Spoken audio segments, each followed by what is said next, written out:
नमस्कार बच्चों, राधे राधे। क्या हाल है? बढ़िया होंगे और पढ़ाई भी अच्छी चल रही होगी आपकी।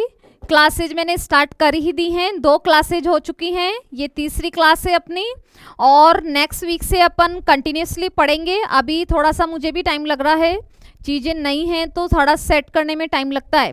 इसके अलावा मैं आपको एक और इन्फॉर्मेशन दे देती हूँ।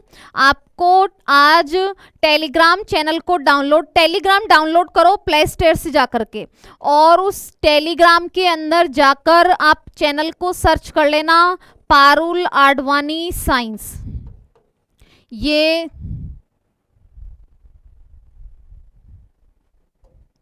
सर्च कर लेना। इस टेलीग्राम चैनल पर आपको मंडे से अपन जो भी पढ़ रहे हैं उस नोट्स का पीडीएफ मिल जाएगा। हिंदी और इंग्लिश दोनों लैंग्वेज में मिल जाएगा। तो आप इस टेलीग्राम चैनल को ज्वाइन कर लो। नोट्स का पीडीएफ मंडे से आपको मिल जाएगा। अभी अपन आगे स्टार्ट करते हैं। मैंने आपको एक वर्ड पढ़ाया था, अभी मैंने आपको बेसिक चीज़ें पढ़ाना स्टार्ट किया है। हिपेट वर्ड किसके लिए लिखा था अपन ने? यकृत के लिए। यकृत को इंग्लिश में क्या बोलते हैं? लीवर। इसी को ही क्या बोलते हैं? जिगर। शरीर की सबसे बड़ी ग्रंथि यकृत। शरीर का सबसे बड़ा अंग त्वचा। सबसे बड़ा आंतरिक अंग यकृत। विटामिन ए का निर्माण, यूरिया का निर्माण, पित्तरस का निर्माण, कोलेस्ट्रॉल का निर्माण, इन सभी का निर्माण कहाँ होता है? यकृत में। वहां बैठे बैठे बोला करो, मेरे साथ साथ बोला करो, तुम्हारे लिए ही तो रिवाइज कर रही हूँ, मेरे लिए थोड़ी कर रही हूँ। यकृत शरीर में संख्या में कितने होते हैं? 1। कहाँ मिलता है? राइट हैंड साइड में। भार कितना होता है? 1500 ग्राम। अब देखो आगे पढ़ते हैं। फिर मैंने आपको ये भी बताया था कि लीवर को शरीर की रसायनशाला बोलते हैं, केमिकल लेबोरेटरी कहते हैं, शरीर की रसायनशाला कहते हैं। तो मैंने आपको ये भी बताया था इसमें ग्लाइकोजेनेसिस, ग्लाइकोजिनोलाइसिस, ग्लूकोनियोजेनेसिस, ये सारी रिएक्शन संपन्न होती हैं। फिर मैंने लिखा है, देखो अब इसके बाद में आगे पढ़ रहे हैं अपन। शरीर की सर्वाधिक पुनरुद्भवन क्षमता, मैक्सिमम रीजनरेशन पावर। आप बताओ मुझे इसका आंसर। सर्वाधिक पुनरुद्भवन क्षमता और सबसे कम पुनरुद्भवन क्षमता। सर्वाधिक पुनरुद्भवन क्षमता और सबसे कम पुनरुद्भवन क्षमता। Maximum regeneration power and minimum regeneration power. देखो सुनो, अपने शरीर में सबसे ज्यादा पुनरुद्भवन क्षमता किसमें होती है? यकृत में ही होती है। लीवर को ही बोलते हैं जिगर। सबसे ज्यादा पुनरुद्भवन क्षमता होती है।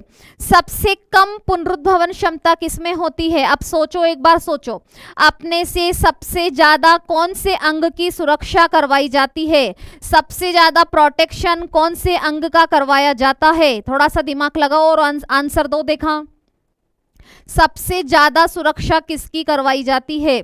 सबसे ज्यादा सुरक्षा करवाई जाती है अपने से ब्रेन की। हेलमेट क्यों लगवाते हैं? मस्तिष्क की सुरक्षा के लिए, क्योंकि मस्तिष्क में पुनरुद्भवन क्या होता है? कम। यदि चोट लग गई तो आधी जिंदगी हॉस्पिटल में भी निकल सकती है। तो सर्वाधिक पुनरुद्भवन क्षमता यकृत और सबसे कम पुनरुद्भवन क्षमता मस्तिष्क।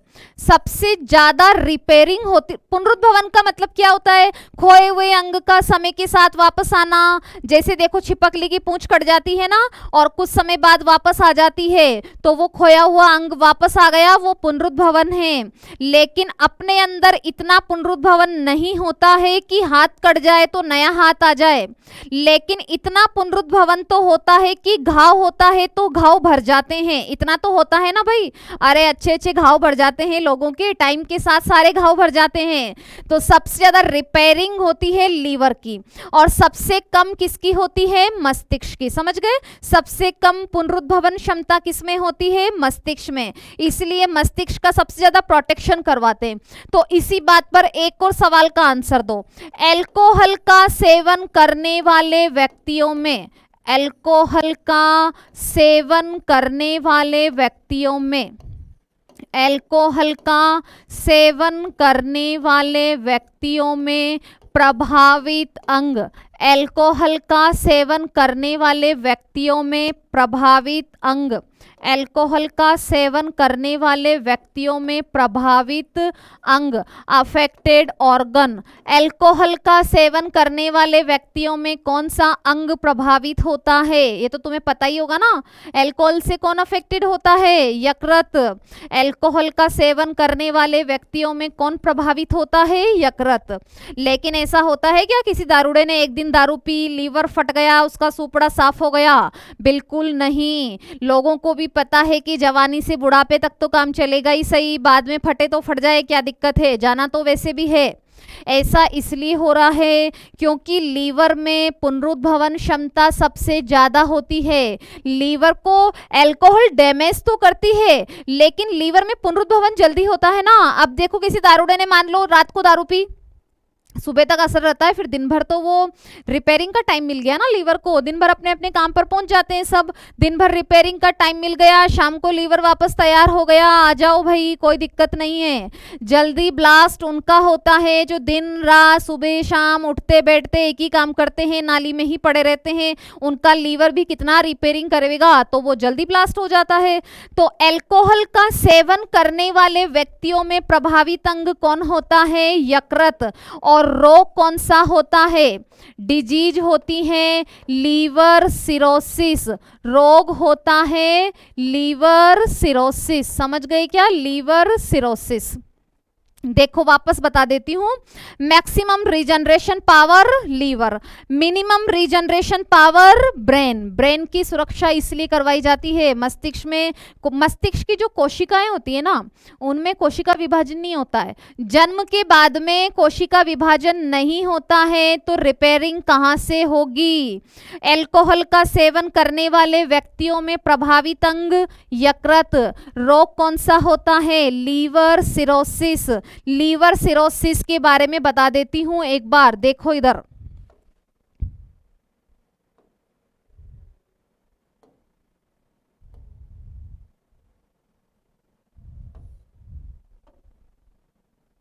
ये डायग्राम दिख रहा होगा ना आपको?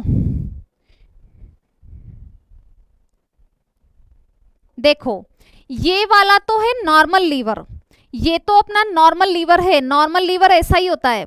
ये है लीवर में क्या आ गई है? सूजन। अब यहाँ पर अल्कोहल के सेवन से लीवर में क्या आ जाती है? सूजन। और लीवर में सूजन आ गई, सूजन होना क्या कहलाता है? Fatty liver. लीवर ये नॉर्मल है, इस पे लिखा हुआ है हेल्दी, ऐसा होता है राइट हैंड साइड में। इसमें सूजन आ गई तो ये क्या बन गया? Fatty liver. और इसमें फाइब्रस बनने लग गए हैं, सेल्स डैमेज होने लग गई है, ये लीवर फाइब्रोसिस की कंडीशन है। एंड एट लास्ट जब लीवर ब्लास्ट हो सकता है वो कहलाता है लीवर सिरोसिस। ये लीवर दिख रहा होगा तुम्हें जिस पर दाने दाने से बने हुए हैं, डार्क कलर में चेंज हो गया है, सूजन आ गई है, ये है लीवर सिरोसिस। लीवर सिरोसिस की कंडीशन अल्कोहल से भी हो सकती है। और मैंने तुम्हें कल ही बताया था हिपेट शब्द यकृत के लिए होता है, तो हिपेटाइटिस में प्रभावित अंग कौन है? यकृत। हिपेटाइटिस बी और सी जानलेवा होते हैं, घातक होते हैं। हिपेटाइटिस बी और सी में भी लीवर सिरोसिस हो जाता है। हिपेटाइटिस बी और सी जानलेवा हैं। अब देखो वापस सुन लो, ये तो है नॉर्मल लीवर, अल्कोहल का सेवन ज्यादा ही हो रहा है तो उससे लीवर में क्या आएगी? सूजन।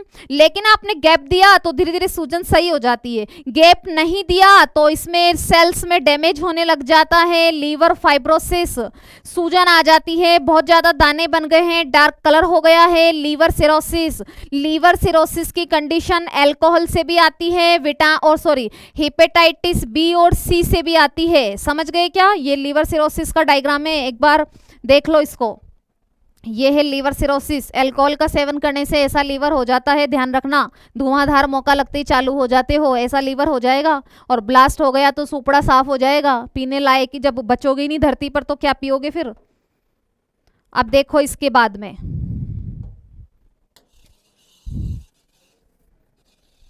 लीवर से रिलेटेड ही एक दो पॉइंट और बताती हूँ। क्वेश्चन आएंगे, ये डायरेक्ट क्वेश्चन आते हैं एग्जाम में। ये मान लो जो लाइन लिख रही हूँ हर लाइन एग्जाम में क्वेश्चन है।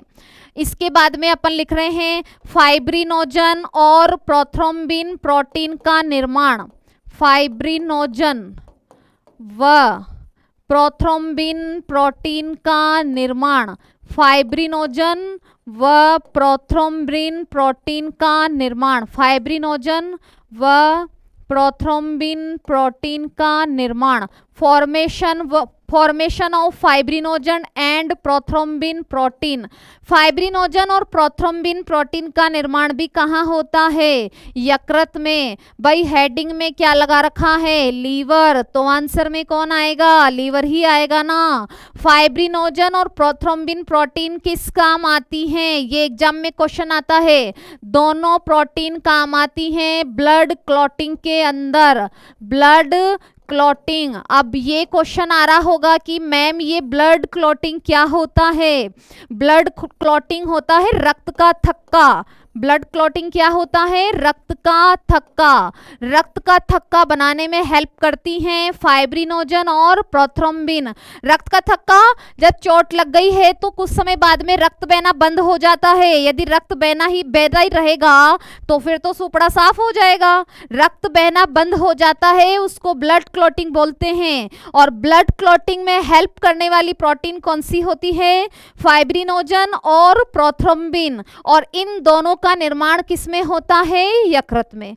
इतना समझ गए। नेक्स्ट पॉइंट देखो, इसके बाद में मैं लिख रही हूं आरबीसी का कब्रिस्तान, ग्रेवयार्ड, आरबीसी का कब्रिस्तान, ग्रेवयार्ड ऑफ आरबीसी। कब्रिस्तान को इंग्लिश में ग्रेवयार्ड बोलते हैं, ग्रेवयार्ड ऑफ आरबीसी, आरबीसी का कब्रिस्तान। आरबीसी का कब्रिस्तान, पहला आंसर बहुत आता है ये तो क्वेश्चन, आरबीसी का जीवन काल, आरबीसी का कब्रिस्तान, ये ऐसे क्वेश्चन है जो हर एग्जाम में आते हैं और सबको उत्तर भी आते हैं। इससे सिलेक्शन तो नहीं होता है, लेकिन ये भी तो आना जरूरी है ना। कठिन तो आ जाएगा और सरल नहीं आए तो आप तो बराबर पर पहुंच गए। आरबीसी का कब्रिस्तान, पहला आंसर कौन होता है, प्लीहा।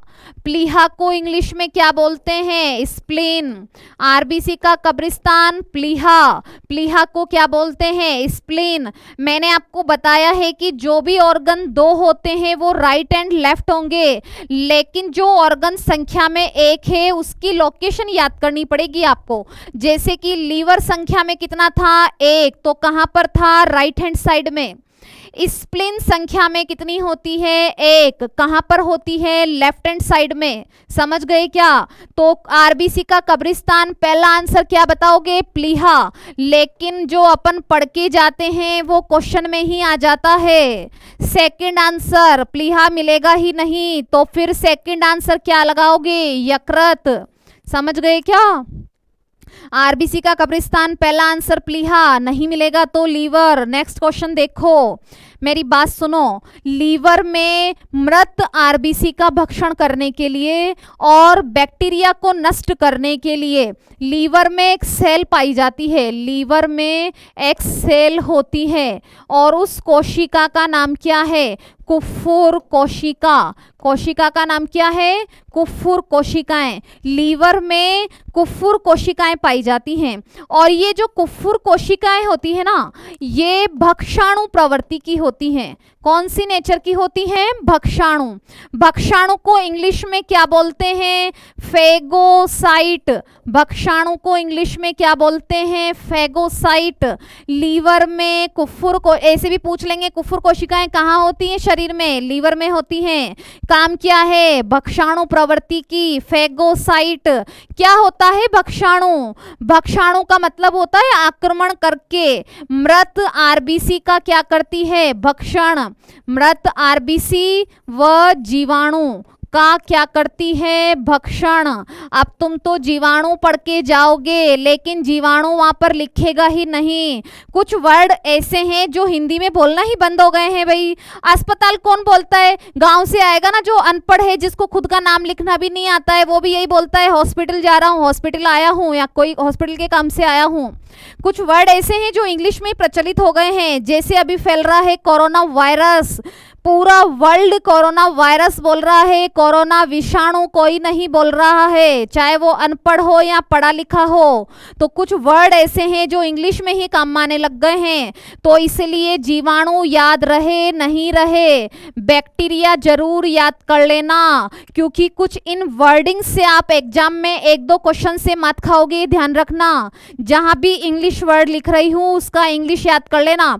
ज्यादा दिक्कत हिंदी वाले बच्चों को है, इंग्लिश तो भाई आ ही रही है ना, और इंग्लिश वर्जन आजकल हर पेपर का आता है। हिंदी वाले याद करेंगे भक्षाणु, वहां पे वो लिखेगा ऐसे, भक्षाणु तो तुम खूब याद कर लेना, ऐसे लिखेगा फेगोसाइट, ढूंढते रहना कहाँ गया भक्षाणु, घर आके मिलेगा, जिंदगी 2 साल पीछे हो जाएगी, क्योंकि नई वैकेंसी आने में और एग्जाम होने में 2 साल लग जाते हैं। तो भक्षाणु को फेगोसाइट बोलते हैं। फेगोसाइट ऐसे हिंदी में लिखेगा, इंग्लिश में ऐसे लिखेगा, समझे क्या बात को। लीवर आरबीसी का कब्रिस्तान है, क्योंकि इसमें कौन सी सेल होती हैं, कुफुर कोशिकाएं, और ये कैसी नेचर की होती हैं, भक्षाणु।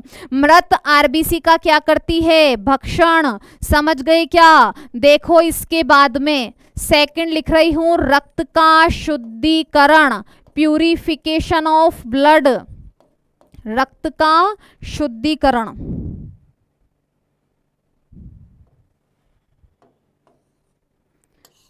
रक्त का शुद्धिकरण, प्यूरिफिकेशन ऑफ ब्लड, रक्त का शुद्धिकरण अपने शरीर में कहाँ होता है, किडनी में। रक्त का शुद्धिकरण कहाँ होता है, किडनी में।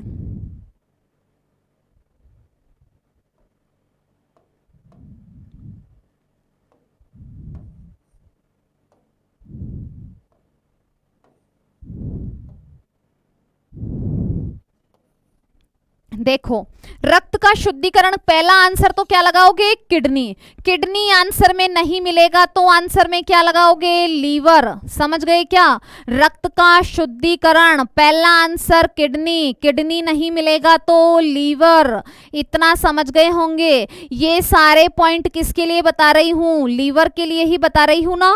लीवर की संरचनात्मक व क्रियात्मक इकाई, स्ट्रक्चरल एंड फंक्शनल यूनिट, संरचनात्मक व क्रियात्मक इकाई, structural and functional unit of liver. यकृत की संरचनात्मक और क्रियात्मक इकाई कौन होती है, यकृत पालिकाएं, यकृत पालिकाएं। यकृत पालिकाओं को इंग्लिश में बोलते हैं लीवर लोब्यूल्स। यकृत पालिकाओं को क्या बोलते हैं, लीवर लोब्यूल्स। यकृत पालिकाओं को क्या बोलते हैं, लीवर लोब्यूल्स। और ये जो यकृत पालिकाएं होती हैं ये किससे बनी होती हैं, यकृत कोशिकाओं से, हिपैटिक सेल्स से बनी होती हैं, यकृत कोशिकाओं से बनी होती हैं, समझ गए क्या। देखो लीवर की संरचनात्मक एंड क्रियात्मक इकाई, structural and functional unit of liver कौन होती है, लीवर लोब्यूल्स। लीवर लोब्यूल्स किससे बनी होती है, लीवर सेल्स से, यकृत कोशिकाओं से बनी होती है। एक बच्चे ने मुझसे आज सवाल पूछा था और मैंने उसको कहा था कि क्लास में बताऊंगी शाम को। शरीर में लीवर संख्या में एक ही होता है, तो बताओ क्या अपन जिंदा रहते हुए लीवर डोनेट कर सकते हैं क्या, आप मुझे आंसर दो। शरीर में लीवर संख्या में एक ही होता है, तो क्या अपन जिंदा रहते हुए लीवर डोनेट कर सकते हैं क्या, यस और नो। बिल्कुल कर सकते हैं। लीवर है ना, पूरा नहीं देना होता है, उसका 50 से 70% पार्ट अपन डोनेट कर सकते हैं। और ये लीवर में पुनरुद्भवन सबसे ज्यादा होता है, रिपेयरिंग सबसे फास्ट होती है। कुछ साल 6 महीने के अंदर आपका भी पूरा बन जाएगा और सामने वाले का भी कंप्लीट लीवर बन जाएगा। ये काम डॉक्टर का है कि उसको कितना पार्ट आपको किस हिस्से में उसको देना है, लेकिन मौका पड़ जाए तो पीछे मत भाग जाना कि एक ही होता है कैसे दे दें। एक होते हुए भी डोनेट कर सकते हैं कुछ पार्ट। साल 6 महीने में आपका भी पूरा बन जाएगा, सामने वाले का भी पूरा बन जाएगा। अब मुझे एक प्रश्न का आंसर दो, क्या अपने राजस्थान में लीवर का ट्रांसप्लांट होता है क्या, यस और नो। राजस्थान में लीवर ट्रांसप्लांट होता है क्या। राजस्थान में लीवर ट्रांसप्लांट होता है क्या? यस, होता है। राजस्थान का पहला यकृत प्रत्यारोपण हुआ था सबसे पहले कहाँ पर? महात्मा गांधी हॉस्पिटल के अंदर। और इसके कारण से महात्मा गांधी हॉस्पिटल भी बहुत ज़्यादा चर्चा में आ गया था। 2015 में हुआ है राजस्थान का पहला लीवर ट्रांसप्लांट। और लीवर ट्रांसप्लांट फर्स्ट हुआ था महात्मा गांधी के अंदर, जिससे महात्मा गांधी हॉस्पिटल बहुत चर्चा में भी आ गया था। ध्यान रहा होगा आपको या नहीं रहा होगा, कोई दिक्कत नहीं है। किडनी भी संख्या में 2 होती हैं, तो जिंदा रहते हुए अपन एक किडनी दे सकते हैं। और भगवान ने अपने को ऐसी पावर दी है, अपनी एक किडनी जब अपन दान कर देते हैं ना, तो दूसरी किडनी आकार में बड़ी हो जाती है और उस जो किडनी चली गई उसका भी काम संभाल लेती है। ये अपने को गॉड गिफ्टेड है। जब आपने एक किडनी दान कर दी ना, तो दूसरी किडनी उसकी जगह पर काम कर लेती है, उसका काम भी संभाल लेती है, आकार में अपने आप बड़ी हो जाती है। ये अपने को गॉड गिफ्टेड है। इतना समझ गए क्या? अब इसके बाद में मैं एक और प्रश्न लिख रही हूं लीवर से रिलेटेड। हीपेरिन का निर्माण, हीपेरिन का निर्माण, फॉर्मेशन ऑफ हीपेरिन, हीपेरिन का निर्माण कहाँ होता है? हीपेरिन का निर्माण कहाँ होता है? यकृत में। हीपेरिन का निर्माण, पहला आंसर तो आप क्या दोगे? बेसोफिल। पहला आंसर क्या दोगे? बेसोफिल। आप कहोगे मैडम बेसोफिल क्या है? तो भाई मेरी बात सुन, बेसोफिल होता है WBC। WBC का एक टाइप होता है बेसोफिल। WBC अपने रक्त में होती है। इसके अंदर एक सेल होती है बेसोफिल, जिसमें किसका निर्माण होता है? हीपेरिन। इसका काम क्या है वो तो बताऊंगी, पहले ये तो सुन लो। हीपेरिन का निर्माण तो बेसोफिल में है, लेकिन जो तुम याद करके जाओगे वो तो कभी आएगा ही नहीं। जो छोड़ के जाओगे ना वो आएगा एग्जाम में। अगर बेसोफिल आंसर में नहीं मिला तो आंसर में क्या लगाओगे? यकृत। हीपेरिन क्या होता है? तो मेरी बात सुनो, अपने शरीर में रक्त कैसा होना चाहिए? जमना चाहिए या बहना चाहिए? आप बताओ, मुझे आंसर दो। शरीर में रक्त जमना चाहिए या बहना चाहिए? शरीर में रक्त बहना चाहिए। जम गया तो सुपड़ा क्या हो जाएगा? साफ। बहना चाहिए, इसके लिए शरीर में कौन मिलता है? हीपेरिन। मुझे ये बताओ, शेविंग करते हो ना घर में? अब कोरोना काल में तो सबने घर पे ही की थी ना आपने, तो शेविंग की थी तो आपके शेविंग करते करते कट लग जाता है। कभी कभी कट लग जाता है तो घरेलू नुस्खा क्या अपनाते हो? कट लग गया तो क्या लगाते हो? फिटकरी। सिखाया गया है घर में बचपन से। अब घर वालों को ये तो पता नहीं है साइंटिफिक लैंग्वेज में कि फिटकरी क्या है, नाम क्या है, उसका काम क्या है। साइंटिफिक तो याद नहीं है, लेकिन अपने को सिखा दिया था। ये सिखाया ना, छोटा मोटा कट लग जाए तो ऐसे थूक लगा दिया करो। क्यों लगा दो भाई थूक? इसका भी रीजन है। अपने थूक में एंजाइम होते हैं जो इस घाव को भर देते हैं। तो फिटकरी होती है ना, देखो फिटकरी क्या करती है? रक्त का स्कंदन। फिटकरी अपने रक्त का स्कंदन करती है। ये स्कंदन क्या होता है? स्कंदन को इंग्लिश में बोलते हैं कोएगुलेशन। स्कंदन को इंग्लिश में क्या बोलते हैं? कोएगुलेशन। किसी भी द्रव का ठोस अवस्था में बदलना क्या कहलाता है? स्कंदन। जैसे दूध फट गया तो दूध का क्या हो गया? स्कंदन। फट गया ना तो दूध फट जाता है तो पहले से तो गाढ़ा ही हो जाता है ना, गाढ़ा हो गया तो उसका स्कंदन हो गया ना। फिटकरी लगाते हो, रक्त बहना बंद हो गया। रक्त बहना बंद हो गया, इसका मतलब आपके रक्त का क्या हो गया है? स्कंदन। समझ गए क्या? हीपेरिन फिटकरी का उल्टा होता है। हीपेरिन क्या होता है? एंटीकोगुलेंट। हीपेरिन क्या होता है? एंटीकोगुलेंट।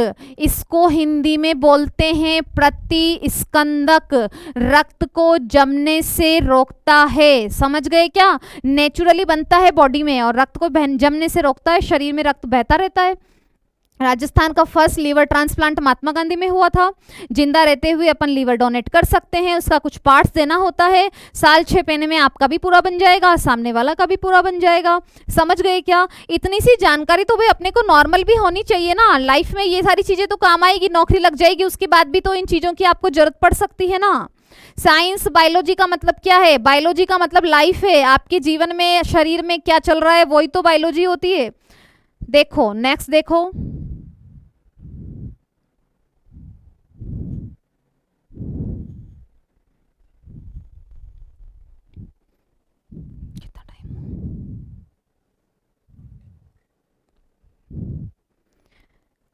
देखो बच्चों, लीवर के बारे में आप इतना समझ गए होंगे। इसके आगे की कक्षा में आपकी कल लेती हूँ। आज आप इतना पढ़ लेना। धन्यवाद।